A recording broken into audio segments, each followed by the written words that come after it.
Hello and welcome to my new module on network security. That's OCR Unit 1.4.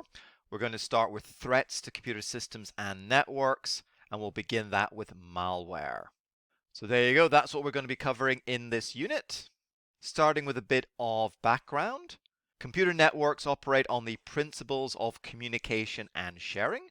Unfortunately, these principles mean there are various ways in which a computer system or a network can be attacked. Some attacks disrupt the functionality of a computer or network. Others are designed to gather sensitive information. Remember, data is a very valuable commodity. Stolen usernames, passwords, bank accounts, credit card details, personal information, industrial secrets, etc. can be used for financial gain and to commit further crimes. The forms of attack that you need to know about are malware, social engineering, brute force attacks, denial of service attacks, data interception, and SQL injection. We'll cover all of them in the next few units, but today we're starting with that first one. Malware is short for malicious software. Mal, of course, meaning bad. This is the general term for any kind of malicious program that is installed on a computer system with the intent to cause damage and disrupt the functionality of it or to steal information from it. It is usually installed without the user's knowledge, and there are lots of different types. So in the old days, we just used the term virus for everything, and people without the technical knowledge still just use that term virus. But actually, virus is just one type of malware. There are lots of different types of malware that we're going to study: virus, worm, Trojan, ransomware, spyware, and pharming. Starting with the kind of original virus. A virus is a computer program that is hidden within another file or program. This other file or program is called the host, in the same way that a biological virus has a human host, for example. The virus code is only run when the host program is executed. So a virus requires user interaction to spread. If you don't double click on the file, it doesn't get activated and it doesn't run. When executed, a virus replicates itself by modifying other computer programs and inserting its own code into the host.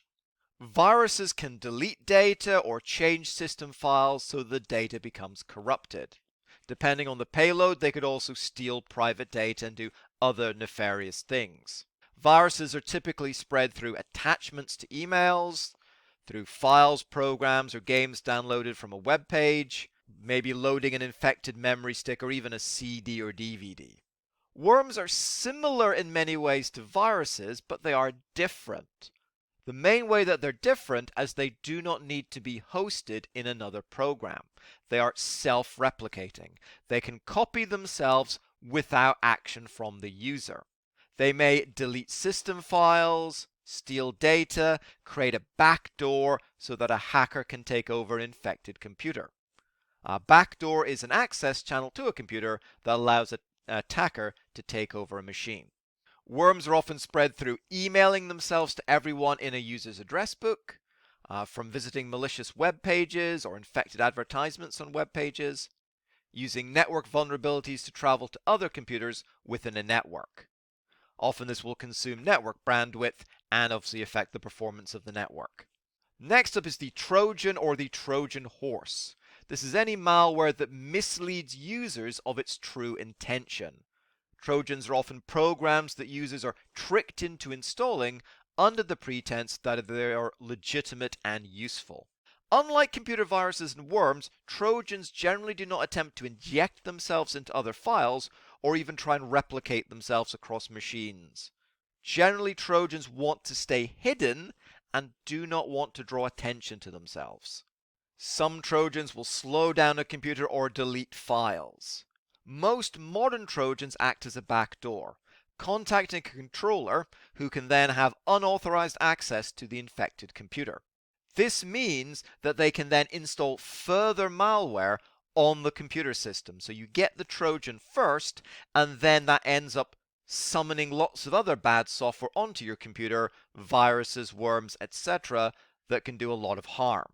Ransomware is malware that encrypts files on an infected computer and promises to only decrypt them once a payment or a ransom has been made. Sometimes this malware doesn't actually encrypt anything. It just scares the users into thinking it has, so they hand over payment. However, please be aware that even if the payment is made, there's no guarantee that files will be decrypted, and often they're not. The hacker has their money. What do they care now? While this can be inconvenient for home users, it can be devastating for commercial businesses, hospitals, schools, universities, etc. They can lose all their data, and that can be very costly. Spyware is a type of malicious software that comes packaged with other software, such as free software that a user downloads. It gathers information about a user and sends it on to a criminal. It includes programs such as keyloggers. A keylogger is software that records all the user's keystrokes to obtain passwords and other login details. Pharming is an attack where malware redirects the user to a fake website. This can happen in two different ways. Malware installed on a computer can send lookup requests to a rogue DNS server rather than the ISP's genuine DNS server. If you don't know what a DNS server is, I do have a video on DNS, but DNS servers are how our computers convert human-readable domain names like Amazon.com to computer-readable IP addresses. Malware can also infect the DNS server itself, known as DNS spoofing, so that everyone is directed to the bogus site. When users enter their login details at the fake site, these are captured so they can then be used by hackers.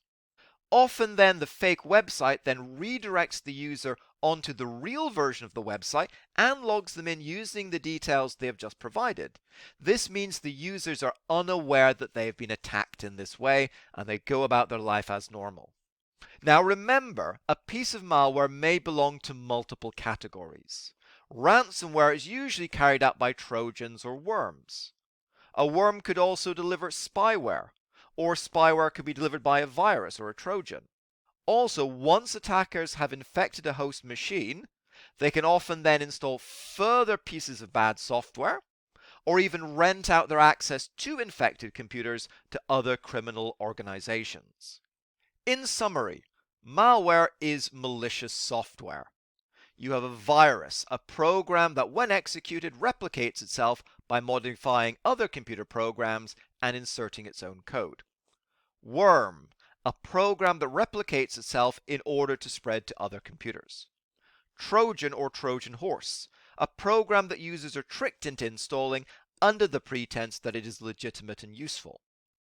Ransomware, malicious software that encrypts user files and demands a ransom payment to decrypt. Spyware, malicious software that spies on the user, and pharming, software that redirects the user to fake websites so the hacker can capture their login details, passwords, and things like that. So hopefully you found that useful, just a general rundown of what you need to know about this subject. I'll keep going with threats to networks and computer systems, and I'll see you soon in the next video. Good luck.